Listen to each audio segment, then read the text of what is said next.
back again. We're back. Thanks for joining in, everybody.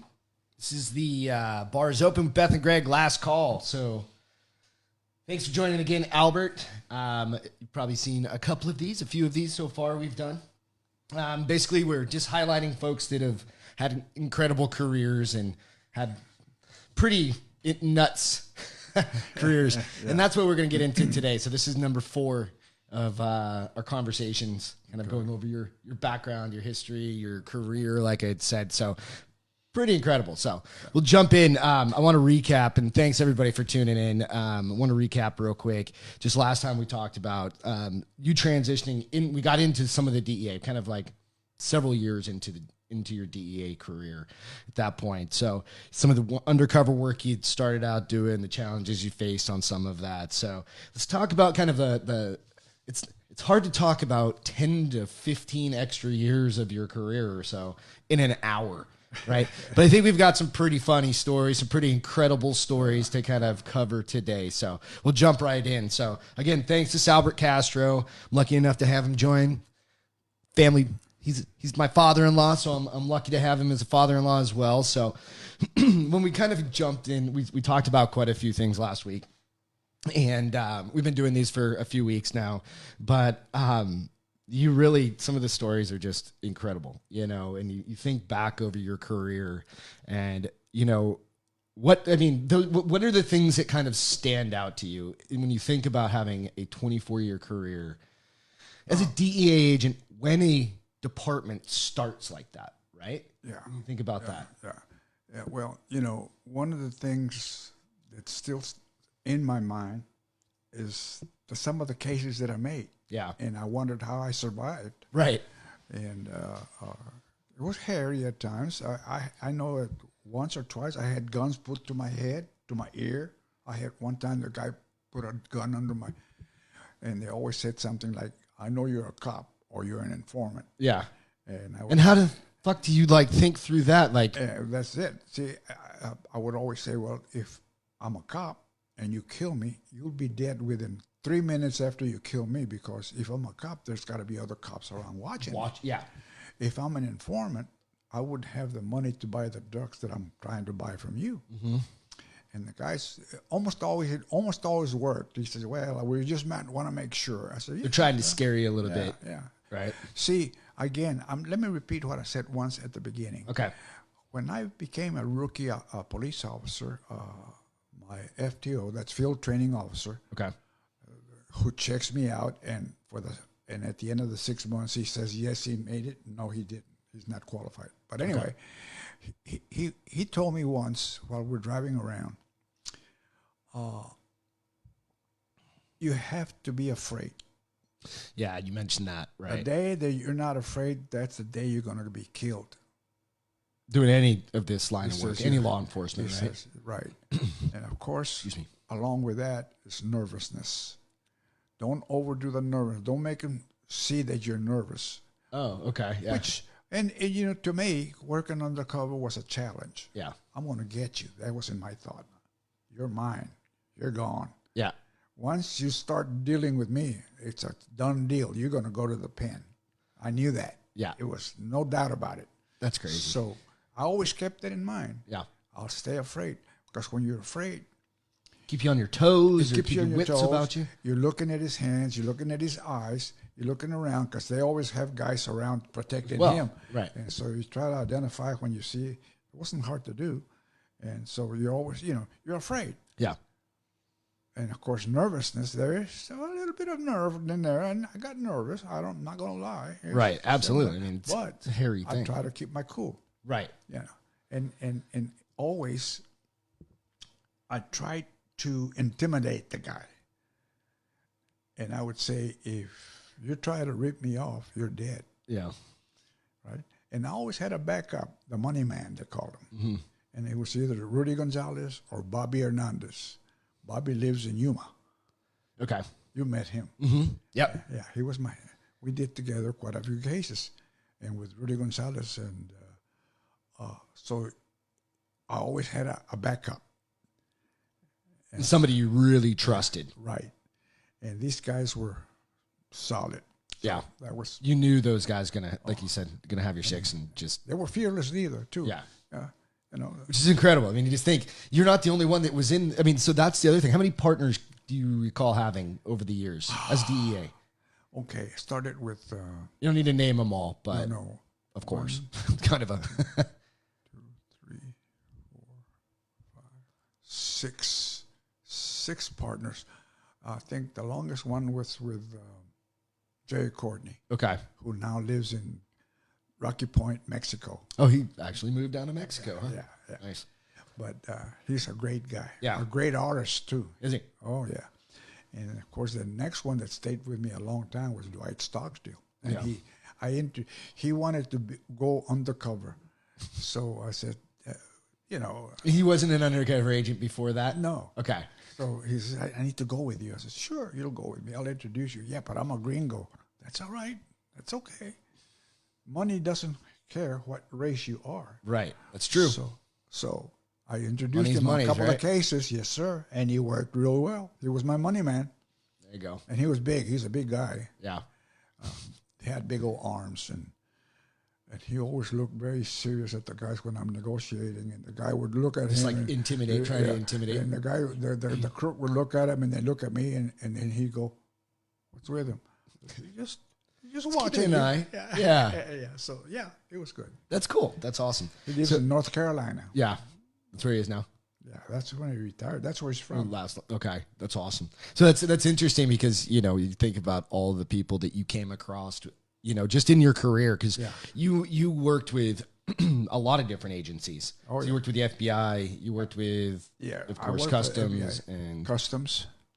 And then the local police departments. We've got a pretty funny story we'll tell here in a second. Yeah, the local police department was great. Yeah. And the reason we used them, because if we were working a case and the agents were stationed around looking suspicious by the people that lived in the area, they would call the police. Okay. And in order not to burn the case, as we call it, the police that were assigned to us would get on the radio, stay away, you know. Okay. So they could hold them back or whatever. Yeah. They'd know. Yeah. That there's something else going on. That's important to have that interagency kind of work, right? Exactly. So one of the funny stories you've told me in the past is you and Rudy were working a case where I'll have you tell the story. It's funny as shit. You had the mechanic. Oh yeah, where he had a great sale. Funny case. Yeah, we were driving around. It was a slow week. We had not had a case in 1 week. We always had 2 or 3 cases going a month. Sometimes 4 cases. Okay, that was going to be another question. It's like, how many cases do you have? What was your caseload? So 3 to 4 cases a month. All right. We were always busy, always. And there's a lot of drug dealing happening. This was a slow week. Okay. And we just driving around, checking out addresses and checking the cars that they were driving at the different bars. We knew what bars they hung out, so we wanted to see who was meeting who and all that. I mean, you just go and have a drink and just we were going by there on this one street in South. I guess it's South San Antonio. Yeah. Anyway, and Rudy goes, I've heard that's a mechanic there. Yeah, I see he's got a car up on change. He goes, yeah, I heard he does heroin. I says, as an informant told me, but he didn't confirm it. He just kind of heard it through the. I said, why don't we just drive up and check it out? Yeah. He says, you sure? Yeah. So I'm driving my Continental. It was a white Signature Series, the kind that fancy, talks to you and all that other shit. And so we drive up the driveway and we go up, and he come out right away. And he looks around all over the place, and he goes, never said a word, just goes like, what? Yeah. And so we made the sign, we pointed to the arm like that. So he walks up to the window, says, so you want some of that good stuff, huh? I said, yeah. Well, I'll be good. He didn't question like anything. You're just a random dude off, a couple of guys off the street. How much? If he looked at the car, he knew we had the money. As a drug dealer, if I was a drug dealer, I think I might want to have a little bit more caution, I guess. Yeah, exactly. But this guy he was greedy. Yeah. So he says, how much do you want? I says, well, how much can you do? He says, I can do ounces. I says, is it good stuff? He said, you can cut it at least 2 or 3 times, which is not that great. Yeah. But anyway, I said, well, we can take 2. 2 ounces? Yeah. Come on in. So we walk into the... It's like you're getting a fucking buying a Coke or something. Like buying pizza. Yeah. So we walk into the living room, and the first thing I see sitting right up across from the door as we entered was 2 narcotic guys from the SAPD sitting there, and they looked at us. And then I looked to my right, and there's 2 DPS narcotic guys sitting on the couch. And Rudy and I looked at each other. We almost broke out in a laughter. I said, this guy's got the house full of narcs. He has no idea. So he says, just make yourself at home. Guys, give me some time. It take me about 30 minutes or so to go get it. And I'll bring you all some tacos. On top of it. So, this guy's a salesman. He's a salesman, isn't he? Oh, this guy. He's bringing it all. Tacos. And by the way, he was a mechanic. But anyway, he leaves.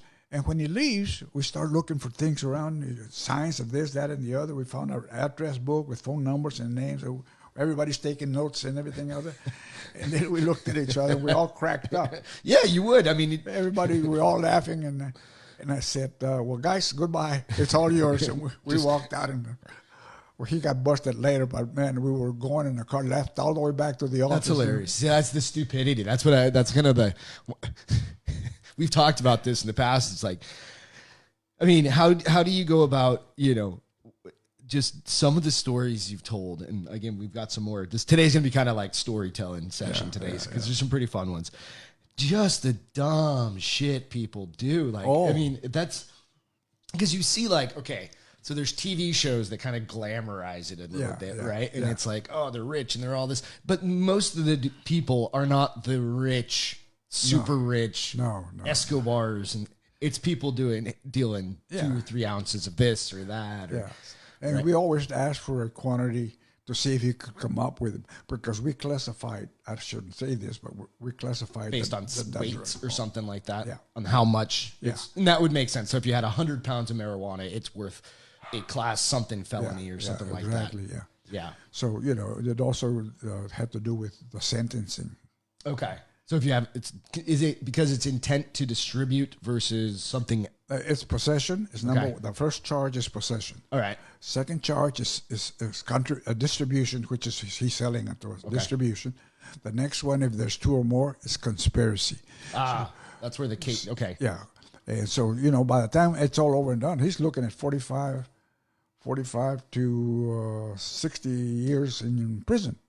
Because you've got 3 or 4 more charges against charges, exactly. That's crazy. That's crazy. So, so Albert back in the day was credited with the largest cocaine seizure. Was that in San Antonio history? Yes. At that time, yes. So how big of a bust? What did it take to get a bust like that? When you're saying largest, I tell you, that was a very hard case. It took 18 months of undercover work. Met with a guy at different places for 18 months. Yeah. He wanted to do it this way. We wanted to do it that way. And every time we met, we tried to decide how we were going to do it and all that. But at the end, he decided to bring it to me instead of me. So, instead of you going to him kind of thing? Okay. So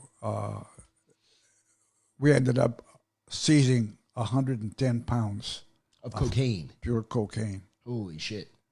Yeah. So what's it like back then? What was the value of something like about that? $1.5 million, 2 million.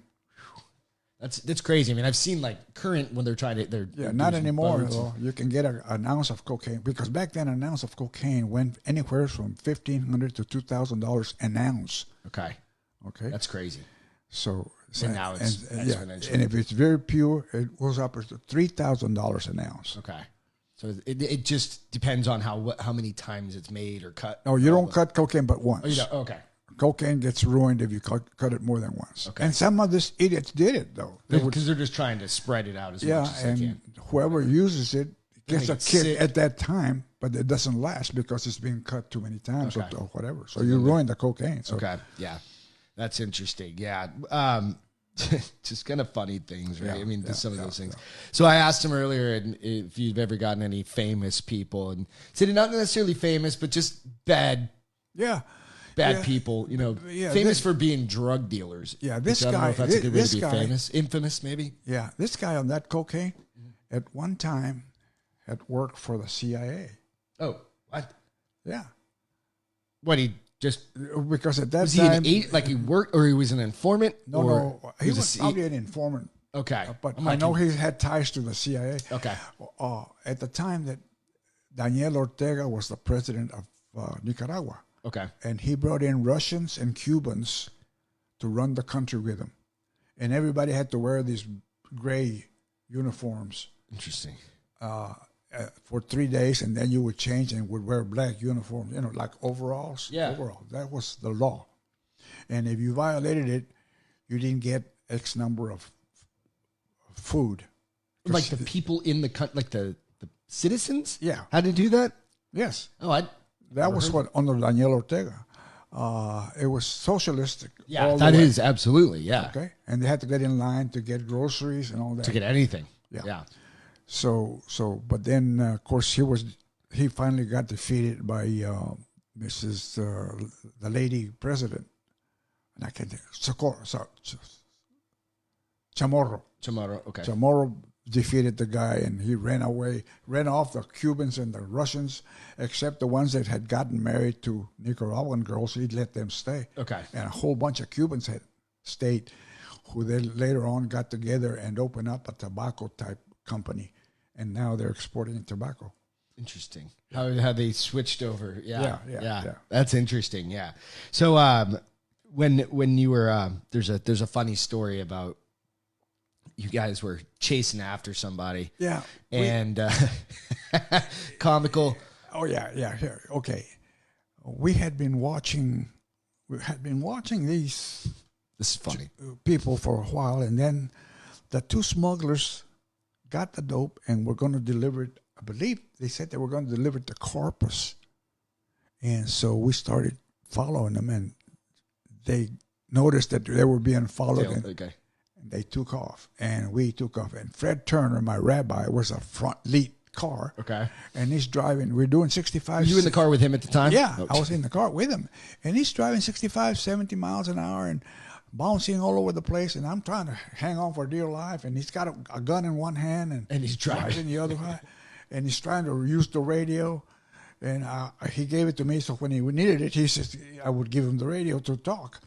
And were you like a junior agent at that point, or something like you've been around for a long time? No, I was a police officer assigned to them. Oh, this is pre-DEA. Yeah, okay. Yeah. And so he starts. It's worth. He starts shooting, and the next thing I know, he gets the radio from me, and he goes, shots fired, they're firing at me. And you could see sparks hitting. And I said, wow. And so finally... So you're just like, what the... what's going on here? Yeah, exactly. And all of a sudden, Tom Gilbert, who was a great friend of mine, a customs agent, passes us on. He had a Camaro. He passed us up, and they finally stopped the guys, arrested the guys, and all that. And they couldn't find a gun. And so where were you guys? What was he thinking? They're like ditching. They ditched the gun somewhere or something. So one of the agents goes, Fred, that was his first name. Fred, we didn't find a gun. Well, they must have thrown it out. So Tom Gilbert walks over to the car and calls EJ, and he come over, and they started laughing. And I says, what's up? He says, he was shooting himself. He was hitting his car. Oh, no. So, Fred, they weren't shooting at you. You were shooting your own car, because he's going. Yeah. So, of course, he was embarrassed and all that. Yeah. And he says, this does not get out anybody. I'm the boss, and I'm saying this does not get out to anybody. Hilarious. Shooting his own goddamn car. He shot his own car. So, that's funny. And then I'm sitting there. Whew, that was funny. Yeah, you're going 70 miles an hour. You think you're actually getting shot at. Yeah. But your senses are so crazy. That's nuts. So I'd mentioned earlier, you became quite the gardener when you were at home in your off time. So we'll kind of shift a minute here real quick. Just to your off times. Again, I think that's important because it wasn't always just like on the job. No, you were a homebody. You were at home, actually, family man. It was my therapy. Yeah. It was my therapy. The guys who, at the end, if there was nothing going, they would go to the nearest bar for happy hour. Yeah. I'd go home. Right. Because I spend hours and hours with these guys. I want to spend sitting in cars. Yeah. And so I would go home, and I loved gardening. In fact, right now, I've got some nice gardens. Yeah, he's got some nice, yeah. But anyway, I would go home, and that was my therapy. I was, relax, spend time. relax, come down. Yeah. And my adrenaline stopped at that point, instead of gardening and all that. And just relax. Oh, yeah. Just be with family and cook. Yeah. Barbecue. I barbecued a lot. Yeah. Because my wife says, you got to do some cooking. I said, well, he's quite the accomplished. I got a wonderful wife. Wonderful. Absolutely. Iris was amazing. Yeah, she backed me up. Never complaints, because many times I would call her, hey, get the kids ready. We're going to go eat out, all right? And halfway to home, I would get a call. And I would have to call her, babe, I can't make it. You go with the kids. And she'd get angry, of course, disappointed more than anything else. That's really, yeah. But that was natural, and I knew that. But she always backed me up. Whatever you do, it's your job. Amazing. It's your job. She was an amazing, absolutely amazing woman. Yeah. Absolutely. Many times I left her at the altar, as we say in DEA, where you call and make plans, and then you have to break. Damn it! So you say we left her at the altar. Yeah, and that's the thing with that job. It's really it's not 24/7. No. Yeah, I mean, it's just whenever things are happening, they go down. You've got to be ready, because unfortunately, drug dealers aren't. They don't work on a regular schedule. Oh, I had one working undercover on this one guy. Yeah. Who before him, because we would knew who he was, and our guy surveillance would follow him. He always went to church and went in and then came out and then coming to meet me. Every time that I was going to meet first, he would go to church first and pray. That he wasn't going to get arrested by a DEA agent. Yeah. So the guys would, you'd have one of the guys who, at this time, we had a couple of good female agents. Okay. And they would go in, making like they were parishioners or whatever. And we met 4 or 5 times. Each and every time he'd go to the church before coming over to meet me. And I said, well, good. So when we busted him, I says, all that praying, you better keep on doing it, because you're going to the joint, as we call it. Yeah. And you're going to need to pray a lot. Jeez. Yeah. He's going to have to keep on hoping his prayers were answered at some point. He didn't get an insane sentence. Yeah, no. I'll tell you, there's so many things that happened while I was. One of the compliments I ever got was from this one female drug dealer. Yeah, and I was there. My wife wanted to go see that he had never been to a case, so to a court case, and I was going to testify, and she and a semi-professional football player were the 2 defendants on it. Yeah. And she decided not to fight it because she was busted. She was busted. And, when she found out I was a undercover agent, she says, pled guilty, hoping that instead of getting the 45 years she was facing, and they did, it worked. They got 15 instead of 45. Yeah. And as she was going out, she stopped, smiled at me. He says, damn, you're good. And he kept on walking. So that's the thing. It's like when you get a compliment from like the bad guy, right? Yeah. That's probably that's better acknowledgement than like getting any award or but something. I'll never like forget her face. She looked at me real and he smiled. She says, damn, you're good. Because we met 3 times by the time we busted her, Yeah. And the delivery was in the bathroom of the hospital downtown. You mentioned that. Yeah, that's hilarious, dude. Yeah. That's hilarious. So there's other ones that are kind of challenging, and you've mentioned this before, and you mentioned this as part of a bust you did that was in Mississippi. We talked about that last time, the sheriff. Right. But there was another one where you had to bust a lieutenant from Alice, Texas. Yes. And it's hard, because busting another fellow law enforcement agent. You want nothing more than to bust a dirty cop. Okay.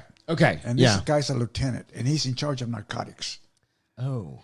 And he would, when the Border Patrol, there's a Border Patrol checkpoint about 15 miles south of Alice. Yeah. And when they would make a bust, they would call, if it was under, if it was under 300 pounds, they would call the city. Okay. Alice PD. And they give him the dope and give him the case. All right. If it was more than 500 pounds, DEA would come in. Okay, so that brings down your caseloads and stuff like that. So this guy would take, let's say they seized 200 pounds. Yeah. And they would call, and he would go and 2 of his guys. The 2 of the guys didn't know what was going on. The lieutenant says, take it to the barn out there. We'll have to burn it later. Yeah. And he would keep, out of the 200, he would keep 75 pounds. Oh, shit. And then because he's just writing it off as if it was going to be burned or whatever. Yeah, Anyway. yeah. So then he would burn the rest because that's his. And then he would write in it, But then forge the kept document. telling- and so the informant was in jail for, I think, drunk driving. Okay. And he wanted a break because his wife was pregnant and he wanted to be home when. Yeah, that makes sense. So, yeah. so the two things happened at the jail. This is one of them. He called. We arrested somebody. It's 5 or 6 of us going to jail with 4 defendants, and the jail guard goes, "Hey, here's DEA," and he heard that he was in a holding cell about across the room. Okay. So the old, psst, psst, and of course the old, who, me? Mm-hmm. So I says, "What's up?" He says, you can give me out of jail, I'll give you a dirty cup. And I says, "Really?" He says, "Yes, but you need to get me, because my wife's pregnant, I want to be home. She's due any day now." Mm-hmm. I said, "What they got you for?" "DUI. I says, "Well, I'll get you out. We'll go to the magistrate, the night guy." Yeah. And so they did. I told the jailer, "Get him out. I'm going to take him to them." So we go, and I tell the judge there sitting. Real quick, does your authority supersede the local PDs Yeah. in those? Okay, Yeah. because you're a federal agent. Yeah. Okay. So I go to the judge, and he says, "What's up?" And the judge knew me because I had seen him before many times. Okay. So, "What's up, Castro?" I said, "Well, I've got an informant here that got into a little bit of a bind, and he needs to be out because we're working a case." We hadn't started the case, but I said, "We're working a case, and this would jeopardize the case." "All right, well, what is he in for?" I says, "DUI, but he says he wasn't really drunk." Yeah. So the judge go, "Well, all right." He bangs it out, signs a paper. "You report to me. You report to him at least every other day. You fail, you're going back to jail." "Yes, sir." So I says, "All right, let's go outside. Let's go sit down. Let's talk." Tell me what." Yeah. So he tells me there's this lieutenant in Alice that's selling big time marijuana, and I can introduce you to the guy. I says, "Are you sure he's a lieutenant?" "Yeah, he's got a badge, the whole worry." I says, "How did you meet him?" He says, I did a run for him." Oh, okay. So I the says, guy "Are actually, you from Alice?" "Well, I used to be in Alice. Now I live here in San Antonio." He says, "But when I was in Alice, I did 1 or 2 runs for him. I don't know how much it was. I never asked. They just said, take this car and park it and walk away." I says, "So that's what he did." So I says, "Okay, let's do it." So 3 days later, he makes a phone call, talks to the guy, and he tells him he's got a good customer from Dallas okay. that's needing a good amount of marijuana. And he's got the cash because I've seen it, he tells the guy. So he says, "Well, we'll bring him over. Let's talk about it." So we go down there. He introduces me in some bar on the south side of town. And he looks at me and he says, "You got any identification?" I used to have false identification. I said, "Yeah, sure." So he looks at it. It's a driver's license. He says, "Okay. Is any else?" I said, "Well, no, that's the only one identification. I just, I was in the joints. I lost everything that I had." Yeah. "Oh, yeah? What were you in the joint for?" He says, "Well, the first time I was in jail was for assault with intent to commit murder." So this is this is how incredible, like, having to be an undercover agent is you had an entire backstory. Yes. All built up. Right. And the name was from a real drug dealer that had gotten out. Yeah, you don't need to mention that right now. But yeah, But I mean, then- you can talk about that, but yeah. don't mention the name. And so he looked at it and he says, "So how much do you want?" He says, "Well, I'd like 1,000 pounds. Yeah. "I don't have 1,000 pounds right now." He says, I can maybe 1,000 come up pounds? with 1,000, but shit. I need time. I says, "No, I don't have time." He says, "Well, go back. Let me do something. Give me your phone number." And I gave him an undercover phone number. Yeah. "And I'll call you." What do you have, like an undercover phone number answering service or something? Oh, we used it quite a bit. Like, did somebody just answer the phone? Hi. I was like in one case, I was supposed to be from Albuquerque, New Mexico. So I gave him the phone number from Albuquerque, New Mexico. He would call Albuquerque, New Mexico, but it would ring in San Antonio. "Hello." That's crazy. Yeah. But anyway, that secretary would always answer. Yeah. And she knew, She played the part too. Yeah. That's amazing. So anyway, I waited 2 days went by and nothing. And finally, on the third day, he still hadn't called. I called the informant and said, what's going on? He hadn't called. He said, well, let me call. So he calls the bad guy, the lieutenant. Yeah. And he says, well, I'm trying to get 1,000 pounds for him, but so far all I got now is 500 or 600 pounds. Well, let me tell him if he wants that. He says, is he in Dallas? I said, yeah. He says, I won't deliver to Dallas. He says he'll meet you halfway, which is San Antonio. Oh, so you're like, I don't even have to go out of town for this one. Yeah. So he said, well, tell him about that, what I've got, and see if he agrees. And so he did. And I called him. He said, tell him to bring it. What the heck? There's a storage unit as you come into San Antonio on the old Highway 83. Yeah. As you come into Cross Roosevelt Avenue, right there's a storage place. I'll take it there because I want to put it in storage. So he tells the guy didn't snap. I want to put it in storage. I'm from Dallas. Why would I want to put it in storage in San Antonio? But yeah, it's that click. And I said, it failed to fire. I thought, oh shit, I screwed up there. But he didn't catch it, so that was good. So he agreed to bring it. And so he shows up. We bust the guy and a school teacher, elementary school teacher that was with him. And it was a very unique thing because he had a pickup truck with one of those diesel like the tanks in the back. Yeah, okay. And takes out the screws, takes the top off, and there it was. 600 pounds. All right in there. Bingo.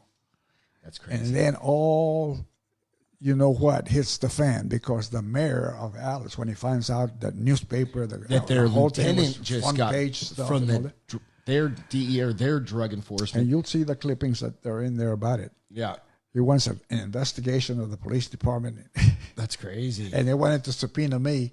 And, of course, that my boss at that time was, he died. He just passed away here. But anyway, I won't mention his name, but wouldn't have it. He said, because that means I would have to say that I introduced by an informant, which then the defense would want the informant and all that. Yeah.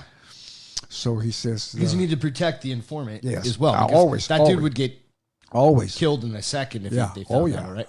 Always. So when they showed up at the office with a subpoena, the boss told him, he said, well, he's not here. He's in El Paso.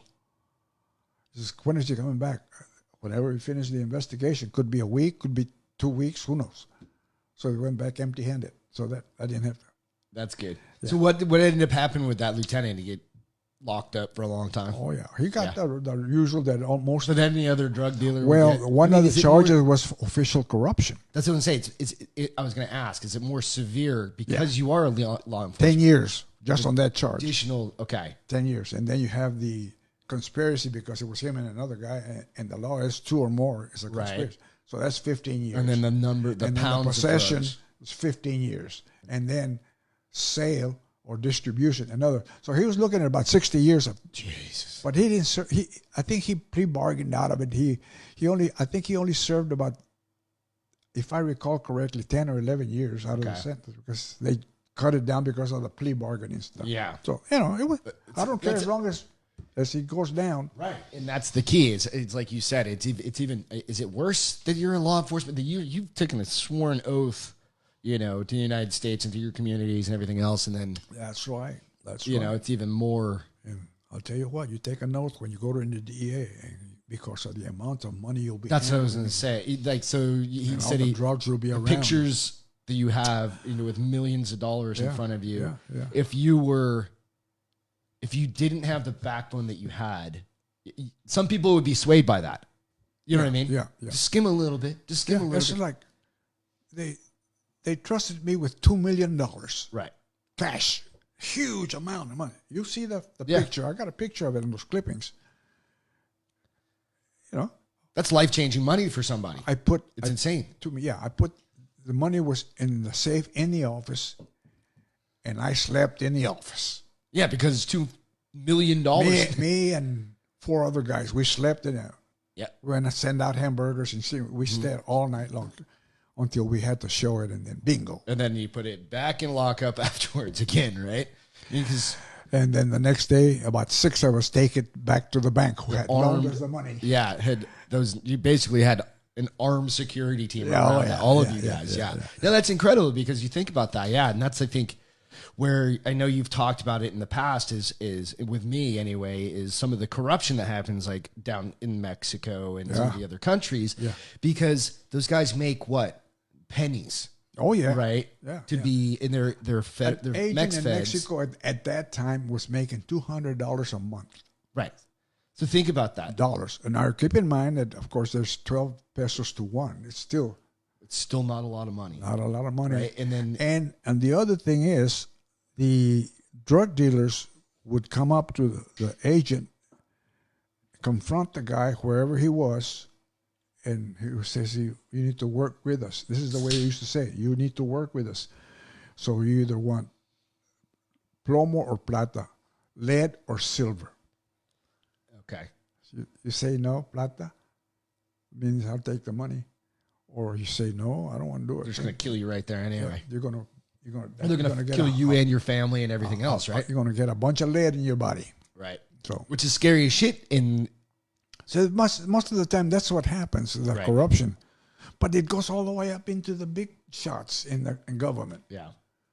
So, I mean, and how to, that's an entirely different, yeah. conversation to have, but that's where you can see some of, like you said, a $2 million sitting in front of a 25-year-old Mex Fed. It's like, He probably shoot me and take the money. that's right. I mean, that's incredible. So I know there was, you kind of going down that route a little bit is, you worked quite a bit down in Mexico. Yes. Right? Yes. Like how did you work with the Mex Feds, but we let me put it this way. We were kind of didn't tell them everything or who we're working on because maybe they were on the payroll of the guy we're working on. So we always said we have a case and they would say, we'll bring it in, we'll do it. And I'll give you an example. because you could blow your everything. Yeah. Right? I made a couple of buys from this one guy in Laredo. All right. Okay. And the heroin turned out to be pretty good. So then when I asked the amount, I wanted a pound, 16 ounces, and he wanted $80,000 for that 1 pound. But the guy that had it wouldn't come across with it. Okay. So I said, well, if you won't come across, if Muhammad doesn't come to the mount comes to Muhammad. I'll go across. And the guys, and so I tell my man what I'm going to do. And are you sure you want to do that? Yeah, but I want you guys to go with me across. Yeah, you can't be by yourself out there. Yeah. I'm going into Mexico, and I don't know who the next feds are. And EJ Lavelle was from Laredo. He says, well, I know there's 8 of them, but I know 6 only of them. I don't know about the other 2. They're newcomers. Okay. But let's do it. So we had to get permission to get into Mexico, do an enforcement case in Mexico. Okay. So you have to be working with The Mex Feds. Mex Feds. Yeah. Okay. Yeah. So it worked that way. We crossed the cross. We went in there. The guy showed up, and there was about 2 blocks to the right of where we were was a house of ill repute. A house of ill repute. Okay. Okay. And the girls are hanging out in the wall. Hey, hello, half naked and all that. And the bad guy goes, after we're done, we'll go have some fun with those girls. I says, okay. I says, where? I need to see the dope. Well, do you have the money? Yeah. And he already saw it, meaning the informant. And the informant says, yeah, it's all there. I counted it. It's all there. Believe me. So I said, well, here's the dope. He opens the trunk. And I gave the busing. I had a cap on. I take off my cap. That meant hit us. Okay. Well, they hit us. But the Mex Fed didn't know I was a federal agent, and they beat the crap out of me. Oh shit! And finally, somebody says, "Hey, hold it! He's the undercover agent. He's an agent." Oh shit! You're getting your ass kicked. My mouth. That makes it look real. Yeah. My mouth was starting to swell. My eye was starting to close. They beat the crap out of me. Then they say, "Apologize. I'll buy you a steak dinner." Right. Yeah. Oh, that's going to affect this. Rocky Balboa or whatever. So I said, "Geez, guys." You said, why did you take so long in making him stop? So that's interesting. So you started going down there and working down in Mexico. Laredo, Mexico. And there's an interesting connection between you and I want to call him a famous agent because of what happened to him. And there's a recent show out on Netflix. It's called Narcos. Oh, right? okay. And we've had this conversation, and it talks about the DEA agent Kiki Camarena. Yeah. And he was a great agent. so the key with this is that you were his training. Well, not really training, but we worked together on a case, and I had to tell him what to do, how I wanted it done. Okay. I wanted to do it to be both of us be safe. All right. So we sat down and we talked about it over a beer. In the long term, I says, "Here's what you're going to do. Here's what you don't say this, don't do that." You know. So you kind of just help him. So you're basically training. yeah. You're training him, but you've already had quite a history being an undercover agent. Yeah. Right, where when he came in, yes, he was still a police officer assigned to the office. Oh, so okay, so he wasn't in. So did he have kind of a career like where he went from a police officer to the DEA? DEA, yeah. Okay, so that's where that jump over happens. Yeah. Okay, that's really interesting because when you explained a case to me earlier where it was kind of like your first introduction to him. Yeah. Right. And where you go over that real quick, just kind of like what you talked about and how he kind of came in and how he was just really good at being undercover, I guess. Yeah. Really the key. Yeah. He was my money man. Okay. And I told the old man that the money, I had the money, but it was not right there. It was in another hotel. And the guy said, well, call him. So we had already told Kike and the other guys, the other agents, that we were going to wait 10 to 15 minutes after I made the call to show that he had to drive from wherever he was to where I was at. He's actually next door. All right. So sure enough, we waited about 15 minutes. He knocks on the door. The guy grabs his gun. Says, if it's not the police, because if it was a Mex Fest, they would have knocked the door down. They wouldn't have knocked. Right. And he goes, oh, yeah, puts his gun back in there. So I open the door, and it's Kike. So he goes, hey, ¿qué pasó? I said, what's happening? I said, well, we're ready to do the deal, Kike. You got the money? Yeah, I got the money. Is it safe? And I told him to act like suspicious of everything. He says, yeah, it's only him. His sons have the dope. Okay, if you say so, here it is. And so I showed him. It's a briefcase, a small carry-on, like the ones you put on the yeah. canvas. So I open it up, and it's just stacked full of Mexican currency. I mean, stacked. The guy looks at it. He picks at the bottom, pulls out a bundle, checks it, puts it back, sheets down again under the very bottom. Make sure it's not paper or whatever. Yeah. Okay. Then he calls his boys, and the bust took place. That's awesome. And he played a good role. Yeah. The nervousness, he looking around, is it safe? The questions he asks. We had already schooled all of that up. That's cool. Yeah. So I mean, it's important when you start thinking about like that's how he got into it, and that's where, did you work any other cases with him? No, that was because after that I went into the interior of Mexico. So you went farther down. Yeah, and he was just assigned to the office on the border. Okay. So, in San Luis Rio Colorado, Mexico is Sonora. Across the line is San Luis, Arizona. Okay. And so. So he would work there, and you were, like you said, interior Mexico. Yeah, I went back into the interior. They busted the source for that family in Hermosillo, which is about 60 miles further down into the interior along the coast. Okay. So that was because that was the father, his sons, and then their wives. Yeah, they all knew what was going on. So, right. Yeah, because that's the conspiracy portion of it again. Yeah, right? Exactly. Like, but in Mexico, there's no different. conspiracy. Yeah, it's either you're a drug dealer, you got busted, and that's it. They're going to rip the daylights out of you, and they don't care about conspiracy or anything. You're going to go you're for done. 20 years. You're done. Yep. And this is the beauty of our system of justice. Yeah. In Mazatlan, I was there for a week. Beautiful time. It hadn't been discovered yet by the tourists. It was just a gorgeous virgin city. Beautiful. There was a shootout. With one of our agents in a Winnebago working undercover in the base of the mountains. And they were attacked by about 20 or there's supposedly 20 to 25 bad guys shooting. They wanted the money. They didn't have the dope. Okay. And they had to back out. And Rogers, his first name, I won't use his last name. Roger got hit on the eye, came out by the ear, the bullet. It didn't kill him though. No. Oh, jeez. But anyway, so it so happens there was two trucks with soldiers on the highway heard the shooting because they're all 20 or 25 when we're opening. That Winnebago looked like a sieve.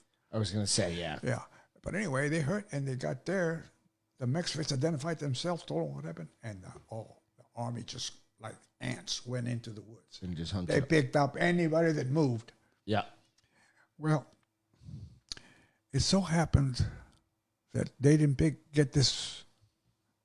They got these guys, and their jail has got about a 10-foot brick wall all the way around, or maybe 12 foot, and they put them all along that wall, naked, which is totally not done in this. It's not machismo or whatever. Yeah, Right? yeah. They're all naked. They're all sitting there shivering because it was cold. Sitting there. And an agent, a federal agent, busted a guy at the airport with a kilo of cocaine. They brought him in there naked and put him along with the other guys. And they were starting to interview each individual of the shooters. Yeah. And it came time to this one guy that had busted at the airport, but he had been talking to the other prisoners, to the other defendants, and he knew all what had happened, all that, and how much they were being paid. So when he got us in there and they slapped him around a while time, says, "What was your role?" He says, "The only role I had was to shoot at that Winnebago or whatever. Winnebago, yeah, just shooting. But then my gun jammed. I didn't shoot but about 2 or 3 times only." He was trying to, He's trying to walk it back, yeah. So they had slapped him around. And so, by the way, the agent that arrested him walks in. "Where's my prisoner?" "What prisoner?" "I had a prisoner out there." "There he is. What's he doing in here?" The guy was confessing to a crime that had nothing to do with it because he was afraid he was going to get killed by the next Oh, I man. follow. Yeah. Okay. Yeah. So this is the beauty of our system. You don't do that, number one. Number two, you got to advise them of his rights. And they're down there. You're just you're guilty until you're proven innocent. Exactly right. There, You're guilty until you're proven. So the guy said, "That's my prisoner." Yeah. A bunch of idiots. He says, "Epale, wait a minute. We didn't know he was in there." But the guy he confessed to it because he just heard all the stories about I was shooting. It's his stuff. fault, not ours. And he had no idea. No, That's crazy. How did that? So after that happened, when you were an active agent at that point, how did his death change? Did it change anything of the work, or did it make it? No. Did you press harder? No, it press harder. Yes. Okay. All right. And a bunch of us Hispanic agents went into Mexico. We're knocking doors down and all that, looking for Kike. Okay. And of course, they found him dead. Yeah. But they did great work. Jaime Kirkendall, who's now retired, who was from Laredo and lives in Laredo. Jaime was the agent in charge in, I believe, Guadalajara. And they arrested one of his agents and threw him in jail. The local police did because he was going around knocking doors and all that. Yeah. And somebody called and they got him. And Jaime Kirkendall went in there. Says, "That's my man. Release him." Now he's arrested. He pulls out his gun. "I think you want to release him." "Si, senor." Like they were, yeah. He had your backs. He was the great guy. Speaks fluent Spanish. Yeah. Jaime Kirkendall loves to sing. Yeah. Oh, loves to sing Mexican songs. Right. Because he was in Mexico for a long time. Yeah. But it did. I mean, it sucks at the ending for him, but it really did. He's a legend, really. Jaime. Is he? Yeah, oh yeah. Yeah. It's awesome. He was a hell of You a start thinking about the career and the people you've met. We're gonna wrap this one up here because we've been going for about an hour. But you start thinking about it. It's just incredible. And there's 100 more stories just like the ones we talked about today. I could tell you. I could go on for. Oh yeah, and I'm lucky enough that I get to hear a lot of them. Yeah.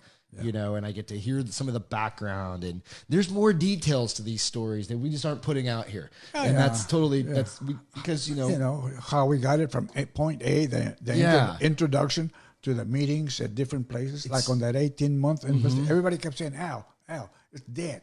He's not going to do it. Forget about it. You kept pushing. I'm going to do it. And Yeah. 18 months. It took 18 months, but it was one of the largest cocaine seizures in 1985. Right. Which is incredible, and you think about that. So I think there's a clipping in those papers I gave. I'll find it. Once we start I'll start posting some of that as well. Just kind of just like photos of it, public record and all that. Yeah, it was it's in the newspapers, right? So it's really cool. So with that, we'll go ahead and wrap up. I appreciate all you guys for watching. I want to say thank you to our military, first responders, frontline folks, and all of you. Thank you so much. This is The Bar is Open.